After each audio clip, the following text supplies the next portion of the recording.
है हिंदू आपस में लड़ रहा है। हिंदू दूसरों से कहाँ लड़ रहा है? हिंदू ना चोरों से लड़ रहा है, ना डकैतों से लड़ रहा है, ना जिहादियों से लड़ रहा है, केवल आपस में लड़ रहा है। वो घात लगाए हुए बैठे हैं, वो पूरी फौज खड़ी कर रहे हैं, उनका पूरा एजेंडा स्पष्ट है। ये तो आपको लगता है कि मुसलमान कभी भी डरा हुआ नहीं था इस देश में। मुसलमान हमेशा डरा कर जीता है। मुसलमानों को आप भेड़िया मानिए, लकड़बग्गा आता है ना, जैसे जंगल में लकड़बग्गा और भेड़िए होते हैं। मानव के समाज में मुसलमान लकड़बग्गे और भेड़ियों जैसे हैं, जिनका जीवन ही दूसरों को डराकर उनका शिकार करके चलता है। मुसलमान कभी भी बड़े योद्धा नहीं थे, लेकिन वो बहुत ही बेहतरीन शिकारी हैं। वो किसी का भी शिकार कर लेते हैं, तो वो शिकारी हैं और ताक लगाए बैठे हैं। जिस दिन मौका मिलेगा सारे हिंदुओं को खा जाएंगे। 2022 की क्या कुछ लगता है यूपी चुनाव में योगी सरकार वापस आएगी और क्या कुछ बदलाव देखने को मिलेंगे हिंदू धर्म को लेकर के? देखिए, योगी सरकार वापस आनी चाहिए। मुझे तो लगता है कि योगी सरकार वापस आनी चाहिए, क्योंकि योगी सरकार ही ऐसी सरकार है जो यहाँ हिंदुओं को बचा रही है। कुछ अच्छा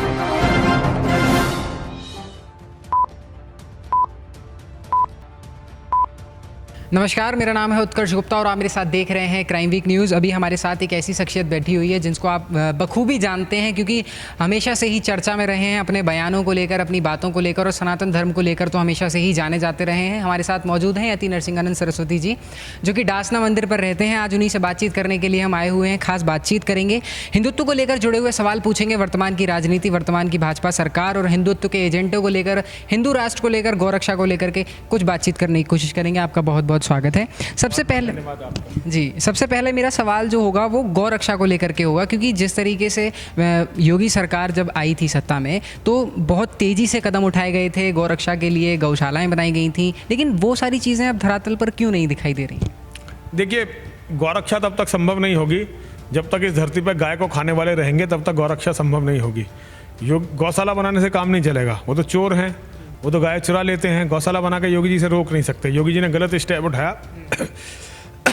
सबसे पहले केंद्र सरकार को इस पर एक ऐसा कानून बनाना चाहिए था कि गौ हत्या को मानव हत्या के बराबर माना जाता, तब ये कुछ रुक सकता था। देखिए, गाय खाने वालों को रोकना पड़ेगा। ऐसे आप गौरक्षा नहीं कर सकते जैसे सरकारें सोचती हैं। तो गौ रक्षा के लिए कानून बनना चाहिए। तो मैं दूसरा सवाल पूछना चाहूँगा, हिंदू राष्ट्र बनाने के लिए क्या कुछ कदम उठाने चाहिए और क्या सचमुच अब देश को हिंदू राष्ट्र बनाना चाहिए? देखिए, सनातन वैदिक राष्ट्र की बहुत आवश्यकता है। अगर सनातन वैदिक राष्ट्र नहीं बना तो इस्लाम के जिहादी सारे इस देश को खा जाने वाले हैं। केवल 2029 में भारत का प्रधानमंत्री मुसलमान होगा।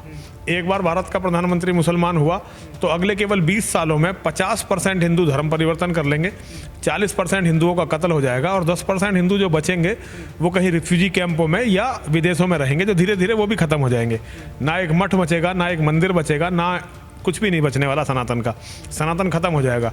इसलिए आज सनातन वैदिक राष्ट्र बनने की बहुत ज़रूरत है। अगर ये नहीं बना तो सनातन का सूर्य अस्त समझिए आप। इसकी कैलकुलेशन इतनी शार्प कैसे और इतने दावे के साथ कैसे? क्योंकि मैं गणितज्ञ हूँ। गणित कभी झूठ नहीं बोलता, गणित में कभी अपवाद नहीं होता। मुसलमानों के 10 साल से छोटे बच्चे उनके यहाँ हमसे फालतू हो चुके हैं। अगले 20 वर्षों में वो यहाँ की सबसे बड़ी आबादी होने वाले, सबसे बड़ी आबादी होने वाले। और प्रधानमंत्री बनाने के लिए उन्हें कोई 50% की ज़रूरत नहीं है। जहाँ आबादी उनकी एक बार 30-32% से क्रॉस हुई, प्रधानमंत्री उनका बनना है। तो ये सारे आंकड़े हैं। अब लोग नहीं देखना चाहते, ये उनकी मर्जी है। 2029 तक इंतजार करिए। अगर मैं 2029 तक जीवित रहा और मेरी बात गलत रही तो आप आगे मेरे मुंह पर थूक के चले जाना, लेकिन मैं जानता हूँ कि ये मौका नहीं आएगा। मैं तो तब तक जीवित भी नहीं रहूँगा, लेकिन ये होना ज़रूर है। अगर स्थिति आज के जैसी रही और हिंदुओं ने कोई क्रांतिकारी कदम नहीं उठाए तो ये होना ही होना है। तो हिंदुओं को क्रांति लाने की ज़रूरत है। क्रांति में क्या क्या कदम उठाने चाहिए और किस तरीके से वो क्रांति की ओर बढ़ सकते हैं? छोटे में देखिए, हिंदू राष्ट्र इसे बनाने के लिए जो कुछ भी करना चाहिए वो कम से कम 1 करोड़ हिंदुओं को अपनी जान देनी पड़ेगी, जब ये हिंदू राष्ट्र बन सकता है, सनातन वैदिक राष्ट्र बन सकता है। अगर हिंदू जान देने के लिए तैयार नहीं है तो फिर कुछ भी नहीं हो सकता। हिंदुओं को अपने जान देने के लिए तैयार होना पड़ेगा, तभी ये सनातन वैदिक राष्ट्र बनेगा। जान किस तरीके से समझा नहीं मैं? जब भी कोई आंदोलन होता है, जैसे क्रांतिकारियों ने जान दी, वो फांसी चढ़े, उन्होंने गोली खाई, वो मरे। इस तरह से ही हमें दोबारा से जो है एक क्रांति जो है इस्लाम के जिहाद के खिलाफ पूरी दुनिया में लानी पड़ेगी, तब ये सनातन वैदिक राष्ट्र बन पाएगा, वरना नहीं बनेगा। अच्छा, जिहाद की परिभाषा में पहले के जिहाद की परिभाषा और अब की जिहाद की परिभाषा में कुछ परिवर्तन आया है? कुछ गहराई बढ़ी है या पहले जैसी ही है? क्या है? 1400 साल से इस्लाम की किसी भी परिभाषा में बाल बराबर का भी अंतर नहीं आया है। जिहाद मोहम्मद ने शुरू किया था। जिहाद का अर्थ है किसी को भी दुनिया में काफिर घोषित करके, पहले तो गैर मुस्लिमों को, बाद में मुसलमानों को काफिर घोषित करके उनकी औरतों से बलात्कार करके उन्हें मंडी में बेच देना, उनकी संपत्ति पर, उनके धन पर कब्जा कर लेना और उनका कत्ल कर देना। ये जिहाद का हमेशा से मतलब यही था। इसके अलावा जिहाद कोई भी नहीं था। ये जिहाद करने वालों को 72 हूरें मिलती हैं, गिल में मिलते हैं, शराब की नदियाँ मिलती हैं। तो ये इतना बड़ा लालच है, ये मिलता सब जन्नत में, मरने के बाद जन्नत में मिलता है। तो मुसलमान यहाँ दूसरों की बहन बेटियों से बलात्कार करने के चक्कर में और वहाँ जन्नत में जाके हुरों के चक्कर में ये सारे पाप करते हैं और ये सारे पाप उनसे करवाए जाते हैं। तो ऐसा क्या कुछ कुरान में लिखा हुआ है कि ऊपर जन्नत में ये सारी चीज़ें मिलेंगी? कुरान को पढ़ के देखो मेरे बच्चे, जब तक तुम कुरान को पढ़ोगे नहीं तुम्हें पता ही नहीं चलेगा कि दुनिया में कोई इतनी गंदी किताब हो भी सकती है।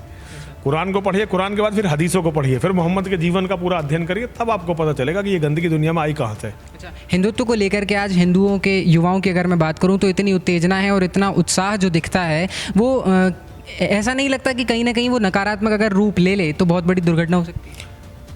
हाँ, ये तो है ही, नकारात्मक रूप तो अभी उसका है ही। अभी कोई सकारात्मक काम तो हिंदू कर नहीं रहा है। अभी हिंदू कोई ऐसा काम नहीं कर रहा जिससे हिंदू की रक्षा का कोई भी काम हो रहा हो।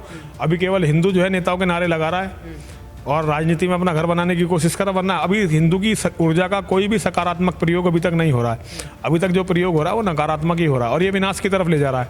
जिस दिन हिंदू अपनी ऊर्जा का सकारात्मक प्रयोग करेगा उसके बाद सनातन को कोई खतरा नहीं रहेगा, फिर सनातन सुरक्षित हो जाएगा। वर्तमान की राजनीति में क्या हो रहा है कि अलग अलग नेता अलग अलग दलों के साथ अलग अलग बिरादरियों को टिकट देने का, उनका दल बनाने का, उनका संगठन करने का, उनका विधायक, उनका नेता चुनने की जो बात कह रहे हैं, आपको नहीं लगता कहीं ना कहीं हिंदू इससे आपस में ही लड़ जाएगा क्योंकि बिरादरी में ही जो है मुठभेद शुरू हो जाएगा तो उसके बाद हिंदू आपस में ही लड़ेगा? देखिए, ये बहुत दिनों से हिंदुओं को लड़वाया जा रहा है। ये पिछले 1000 साल से हिंदू आपस में लड़ रहा है। हिंदू दूसरों से कहाँ लड़ रहा है? हिंदू ना चोरों से लड़ रहा है, ना डकैतों से लड़ रहा है, ना जिहादियों से लड़ रहा है, केवल आपस में लड़ रहा है। और ये हिंदू की सबसे बड़ी कमी है। हिंदुओं को जातिवाद से ऊपर उठना पड़ेगा, लेकिन ये राजनीति हिंदुओं को जातिवाद से ऊपर उठने नहीं देगी। तो कहीं ना कहीं इन सारी बातों के लिए जो युवाओं को अपने अंदर एक सकारात्मक समझ लानी होगी और उसके ऊपर कार्यरत होना होगा, यही कहना चाहते हैं आप? तो सकारात्मक शक्तियों का किस तरीके से जागरूक करा जा सकता है? मतलब अगर कोई छोटा बच्चा है और अगर वो जानना चाहता है सनातन धर्म के बारे में, समझना चाहता है उसके बारे में, उस रास्ते पर चलना चाहता है, तो वो किस तरीके से अग्रसर हो? देखिए, बहुत सारे तरीके हैं, लेकिन सबसे मुख्य तरीका जो है वो है श्रीमद् भगवद गीता का रास्ता। हर हिंदू को श्रीमद् भगवद गीता का स्वयं अध्ययन करने का प्रयास करना चाहिए। जब आप स्वयं गीता का अध्ययन रोज करने लगेंगे तो आपको भगवान अपने आप रास्ता दिखा देंगे।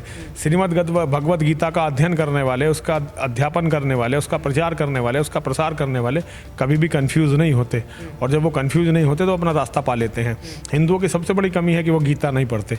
हिंदू गीता पढ़ेंगे तो सब कुछ ठीक होगा। अच्छा, वर्तमान में हिंदुस्तान में जो मुसलमान रह रहे हैं वो क्या हैं? डरे हुए हैं, सहमे हुए हैं, या वो अभी छुपकर बैठे हुए हैं, या कुछ बड़ा करने की उनकी साजिश होने वाली है? आपके अंदाजे से क्या लगता है? वो घात लगाए हुए बैठे हैं, वो पूरी फौज खड़ी कर रहे हैं, उनका पूरा एजेंडा स्पष्ट है। ये तो आपको लगता है कि मुसलमान कभी भी डरा हुआ नहीं था इस देश में। मुसलमान हमेशा डरा कर जीता है। मुसलमानों को आप भेड़िया मानिए, लकड़बग्गा आता है ना, जैसे जंगल में लकड़बग्गा और भेड़िए होते हैं, मानव के समाज में मुसलमान लकड़बग्गे और भेड़ियों जैसे हैं, जिनका जीवन ही दूसरों को डराकर उनका शिकार करके चलता है। मुसलमान कभी भी बड़े योद्धा नहीं थे, लेकिन वो बहुत ही बेहतरीन शिकारी हैं। वो किसी का भी शिकार कर लेते हैं, तो वो शिकारी हैं और ताक लगाए बैठे हैं। जिस दिन मौका मिलेगा सारे हिंदुओं को खा जाएंगे। 2022 की क्या कुछ लगता है यूपी चुनाव में योगी सरकार वापस आएगी और क्या कुछ बदलाव देखने को मिलेंगे हिंदू धर्म को लेकर के? देखिए, योगी सरकार वापस आनी चाहिए। मुझे तो लगता है कि योगी सरकार वापस आनी चाहिए, क्योंकि योगी सरकार ही ऐसी सरकार है जो यहाँ हिंदुओं को बचा रही है, कुछ अच्छा कर रही है। वरना बाकी सब लोग तो बिल्कुल मुस्लिम समर्थक हैं। मैं राजनीति में केवल योगी जी का समर्थन करता हूँ, तो मुझे लगता है योगी सरकार वापस आनी चाहिए और आएगी। अच्छा, अब मथुरा जन्मभूमि का मुद्दा जो है काफ़ी उछाल में आ रहा है, तो उस पर आपका क्या राय है? मेरा इसमें कोई राय नहीं है। ये जन्मभूमियों के लिए लड़ते रहेंगे, मंदिरों के लिए लड़ते रहेंगे, तो ये बचेंगे कैसे? राम जन्मभूमि के जो मंदिर तुमने बना लिया, 10 साल बाद इसे बचा पाओगे, इसकी क्या गारंटी है तुम्हारे पास?